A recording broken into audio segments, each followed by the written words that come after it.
নমস্কার সবাইকে। তো কলকাতা থেকে এখানে বিজয়ওয়াড়া চলে এসেছি। বেশ তো কিছুদিন হয়েই গেল। লাগেজ গোছানোর ভিডিওটা আপনার সাথে এখনও শেয়ার করলাম না।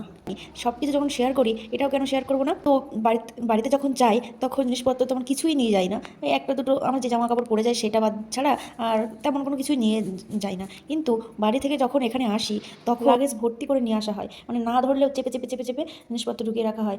যখন নিয়ে যাই একটা ব্যাগ, আর আসার সময় অন্তত দুটো তিনটে ব্যাগ হবেই, একটা লাগেজ সাথে অন্য ব্যাগ হবেই। তো নিয়ে যাও, এর সবার কথা শুনতে শুনতেই আমাদের হয়ে যায় কষ্ট। দেখুন সুটকেস দেখে বুঝতেই পারছেন কি অবস্থা।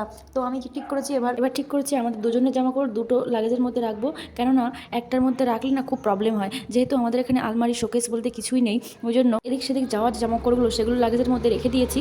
আর আর যেগুলো ডেলি ইউজ করি সেটার জন্য একটা র্যাক কেনা রয়েছে, সেটার মধ্যে ডেলি ইউজের জামা কাপড়গুলো রাখা হয়। আর দেখুন কথা বলতে বলতে আমার দুটো সুটকেসও আমি গুছিয়ে ফেলেছি। আর একটার মধ্যে রাখছি আমার মেকআপের জিনিস। আমি যেহেতু বাড়িতে যখন মেকআপের কাজ করতাম, ওই জন্য আমি যেখানে থাকি এখন, এখানে পাশেও দুটো বিয়ে আছে, ডটার আছে, ওই জন্য আমি বাড়ি থেকে এনে সেটা রাখলাম আলাদা একটা সুটকেসের মধ্যে। কারণ একটার মধ্যে সব কিছু রাখলে প্রবলেম হয়ে যায় যেহেতু।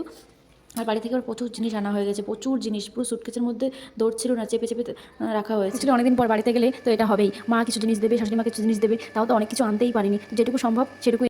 তো এখন কথা বলতে বলতে আমার সুটকেসগুলো গোছানো হয়ে গেছে। আমি এবার আমার ঘরের মধ্যে সবগুলো সাজিয়ে রাখলাম, সাজিয়ে রেখে এই হয় সব। আর যাওয়ার সময় প্রচণ্ড তাড়াহুড়োর মধ্যে আমি ঘরটার কিছু গুছিয়ে রাখতে পারিনি, ওই জন্য বাড়িতে এখন এসে সব গুছিয়ে টুকটুক করে গুছিয়ে ফেলছি। একদিনে তো হয় না, একটা বাড়িতে অনেকটাই কাজ থাকে, তারপরে আমার হাজব্যান্ডের ডিউটির খুব প্রেশার থাকে, ওর সব কিছু রান্না থেকে শুরু করে সব কিছু টাইমলি করে দিতে হয়, ওই জন্য ঘরের কাজগুলো টাইমলি হয় না। তো আমি আস্তে আস্তে সব কিছু গুছিয়ে ফেলে এবার রান্নার জিনিসও অনেক এনে ফেলেছি। কাঁচা হলুদ থেকে শুরু করে অনেক খাবার দাবারও এনেছি, আর এনেছি মিষ্টিটা হচ্ছে আমার সামনের বিল্ডিং অনেক বাচ্চা কাচ্চা আছে তাদের জন্য। আমি যে কবার বাড়িতে যাই, কলকাতা যাই, ওরা সবসময় বলে যে কলকাতার রসগোল্লা ওদের জন্য এনে দিতে, তো এবারও ভুল করিনি রসগোল্লা।